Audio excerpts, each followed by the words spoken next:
Hi friends, അസ്സലാമു അലൈക്കും. Welcome back. അപ്പോൾ വളരെ സോഫ്റ്റ് ആയിട്ട് ഉണ്ടാക്കാൻ പറ്റുന്ന ഒരു പനീറിൻ്റെ റെസിപ്പി ആയിട്ടാണ് ഇന്ന് ഞാൻ വന്നിട്ടുള്ളത്. നമ്മൾ വലിയ വില കൊടുത്തിട്ട് കടയിൽ നിന്ന് വാങ്ങുന്ന ഈ പനീർ നമുക്ക് ഈസി ആയിട്ട് വീട്ടിൽ ചെയ്തെടുക്കാവുന്നതേ ഉള്ളൂ. അപ്പോൾ നമുക്ക് വീഡിയോയിലേക്ക് പോവാം.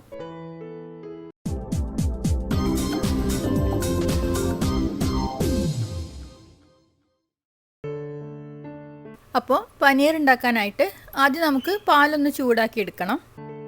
പനീറൊക്കെ നമ്മൾ ഉണ്ടാക്കുന്ന സമയത്ത് അതിൻ്റെ ശരിക്കുള്ള ടെക്സ്ചർ കിട്ടാനായിട്ട് നമ്മൾ ഫുൾ ഫാറ്റ് മിൽക്ക് തന്നെ ഉപയോഗിക്കാൻ ശ്രദ്ധിക്കുക. ഞാനിവിടെ 2 കപ്പ് പാല് ഒരു സോസ് പാനിലേക്ക് ഒഴിച്ചു കൊടുക്കുകയാണ്. 2 കപ്പ് പാൽ എന്ന് പറഞ്ഞാൽ ഏകദേശം 1/2 ലിറ്റർ പാൽ വെച്ചിട്ടുള്ള പനീറാണ് നമ്മളിന്ന് ഉണ്ടാക്കുന്നത്. ഈ പാൽ വെച്ചിട്ട് കുറഞ്ഞ എമൗണ്ടിലുള്ള പനീർ മാത്രമേ നമുക്ക് കിട്ടുള്ളൂ. ഇനി നമുക്ക് നിങ്ങളുടെ ഉപയോഗത്തിനനുസരിച്ച് ഈ പാലിൻ്റെ അളവ് കൂട്ടി കൊടുത്താൽ മതി. പാല് നമ്മൾ എപ്പോഴായാലും തിളപ്പിക്കുന്ന സമയത്ത് ഇതേപോലെ ഇടയ്ക്കൊന്ന് ഇളക്കി കൊടുക്കണം, അല്ലെങ്കിൽ അടി പിടിക്കാനുള്ള ചാൻസ് ഉണ്ട്. ഈ പാലൊന്ന് പിരിഞ്ഞ് കിട്ടാൻ വേണ്ടിയിട്ട് നമ്മളിതിലേക്ക് പുളിപ്പ് രസം എന്തെങ്കിലും ചേർത്ത് കൊടുക്കുകയാണ് ചെയ്യുന്നത്. അപ്പോൾ പാലൊന്ന് ചൂടായി വരുമ്പോഴേക്കും നമുക്ക് അതൊന്ന് എടുത്ത് വെക്കാം. ഇതിനായിട്ട് നമുക്ക് തൈരോ വിനാഗിരിയോ അതുപോലെ ചെറുനാരങ്ങയോ ഏതെങ്കിലും നമുക്ക് ഉപയോഗിക്കാം. ഞാനിവിടെ വിനാഗിരിയാണ് എടുക്കുന്നത്. അതിനായിട്ട് ഒരു ബൗളിലേക്ക് ഞാൻ 2 ടേബിൾ സ്പൂൺ വിനാഗിരി ചേർത്ത് കൊടുക്കുകയാണ്. അതിൻ്റെ കൂടെ ഇതേ അളവിൽ 2 ടേബിൾ സ്പൂൺ തന്നെ വെള്ളം കൂടി ചേർത്ത് കൊടുക്കുന്നുണ്ട്. ഇനി ഇത് നന്നായിട്ടൊന്ന് മിക്സ് ചെയ്തെടുത്തിട്ട് ഇനി നമുക്കിതൊന്ന് മാറ്റി വെക്കാം.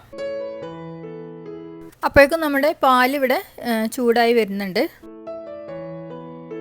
അപ്പോൾ പാൽ ഏകദേശം ഒന്ന് തിളച്ച് വരുന്ന ആ ഒരു സമയത്ത് നമ്മൾ നേരത്തെ എടുത്തു വെച്ച വിനാഗിരി ഉണ്ടല്ലോ, അതിൽ നിന്ന് പകുതി നമുക്കിതിലേക്ക് ചേർത്ത് കൊടുക്കാം.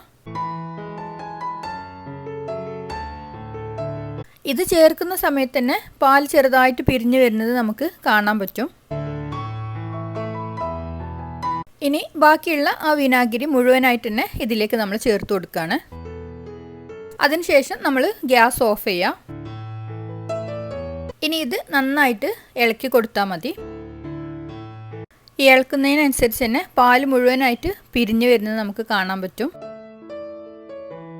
പാല് പിരിഞ്ഞു കഴിഞ്ഞാൽ ആ വെള്ള കളറിൽ നിന്ന് മാറിയിട്ട് ഒരു മഞ്ഞ കളറായിട്ട് വരുന്നത് കാണാം.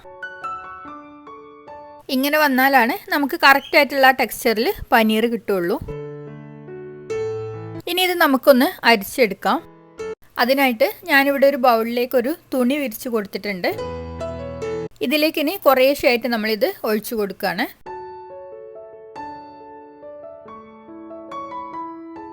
ഇതിൻ്റെ സൈഡിലൊക്കെ പറ്റി പിടിച്ചത് കൂടി നമ്മൾ ഇതിലേക്ക് ഇട്ട് കൊടുക്കുകയാണ്. ഇനി ഇത് നമുക്കൊന്ന് പിഴിഞ്ഞെടുക്കണം. ഇത് ചൂടായതുകൊണ്ട് മുഴുവനായിട്ട് നമുക്കിപ്പോൾ പിഴിഞ്ഞെടുക്കാൻ പറ്റൂല. ഇനി ഇതിനെ ഞാൻ ഒന്ന് തണുത്ത വെള്ളത്തിലേക്കൊന്ന് മുക്കിയെടുക്കുന്നുണ്ട്. നമ്മൾ നേരത്തെ ഇതിലേക്ക് ഒഴിച്ച ആ വിനാഗിരിയുടെ ഒരു പുളിപ്പ് രസം ഒന്ന് മാറിക്കിട്ടാൻ വേണ്ടിയിട്ടാണ് ഇങ്ങനെ ചെയ്യുന്നത്. ഇനി ഇത് 2-3 പ്രാവശ്യമായിട്ട് വെള്ളം മാറ്റി കൊടുത്തിട്ട് ഇതേപോലെ ഒന്ന് മുക്കിയെടുക്കുക. അപ്പോഴേക്കും ഇതിൻ്റെ ചൂടൊക്കെ ഒന്ന് മാറിക്കിട്ടും. ഇനി ഇതിലുള്ള വെള്ളം പോവാനായിട്ട് നന്നായിട്ട് പിഴിഞ്ഞെടുക്കുക. അങ്ങനെ ഇതിലുള്ള വെള്ളമൊക്കെ ഏകദേശം ഞാൻ പിഴിഞ്ഞെടുത്തിട്ടുണ്ട്. ഇനി ഇത് ഞാനൊരു കട്ടിംഗ് ബോർഡിന്മേൽ വെച്ചിട്ട് കൈ വെച്ചിട്ട് തന്നെ നന്നായിട്ടൊന്ന് പ്രസ് ചെയ്ത് കൊടുക്കുകയാണ്. ഇനി നമ്മൾ ഇതിൻ്റെ മുകളിൽ എന്തെങ്കിലും ഒരു കനമുള്ളത് വെച്ചിട്ട് നമ്മൾ 3 മണിക്കൂറോളം ഫ്രിഡ്ജിലൊന്ന് വെക്കുകയാണ്.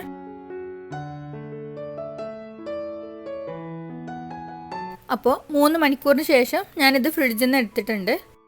നമ്മളിത് നേരത്തെ പരത്തി വെച്ചിട്ടുള്ള അതേ ടെക്സ്ചർ തന്നെ നമുക്കിത് കിട്ടിയിട്ടുണ്ട്. ഇനി നമുക്കിത് കട്ട് ചെയ്തിട്ട് എടുക്കാം. ഇത് കട്ട് ചെയ്യുന്ന സമയത്ത് തന്നെ നിങ്ങൾക്കിത് കാണുന്നുണ്ടാവും, വളരെ സോഫ്റ്റ് ആയിട്ടാണ് നമുക്കിത് കട്ട് ചെയ്തെടുക്കാൻ പറ്റുന്നത്. ഇത് നമ്മളുടെ ആവശ്യത്തിനനുസരിച്ച് ഏത് ഷേപ്പിൽ വേണമെങ്കിലും നമുക്കിത് കട്ട് ചെയ്തിട്ട് എടുക്കാം. ഞാൻ നേരത്തെ പറഞ്ഞ പോലെ 2 കപ്പ് പാൽ വെച്ചിട്ട് നമ്മൾ പനീർ ഉണ്ടാക്കുകയാണെങ്കിൽ ഒരു പ്രാവശ്യത്തെ ഉപയോഗത്തിനുള്ള പനീർ മാത്രമേ നമുക്ക് കിട്ടുള്ളൂ. കൂടുതലായിട്ട് ഉണ്ടാക്കിയെടുക്കാനാണെങ്കിൽ നമുക്ക് പാലിൻ്റെ അളവ് കൂട്ടി കൊടുത്താൽ മതി. ഇനി സ്റ്റോർ ചെയ്ത് വെക്കാനാണെങ്കിൽ നമുക്കിത് ഒരു കണ്ടെയ്നറിലോ അല്ലെങ്കിൽ ഒരു കവറിലോ ഒക്കെ ഇട്ടിട്ട് നമുക്ക് ഫ്രീസറിൽ വെക്കാവുന്നതേ ഉള്ളൂ. അപ്പോൾ സോഫ്റ്റ് ആയിട്ടുള്ള ഈ പനീറിൻ്റെ റെസിപ്പി എല്ലാവർക്കും ഇഷ്ടപ്പെട്ടു എന്ന് കരുതുന്നു. എന്തായാലും ഒന്ന് ട്രൈ ചെയ്ത് നോക്കുക. ഇനി ഇതുപോലെ നല്ലൊരു വീഡിയോയുമായി വീണ്ടും കാണാം. Good bye.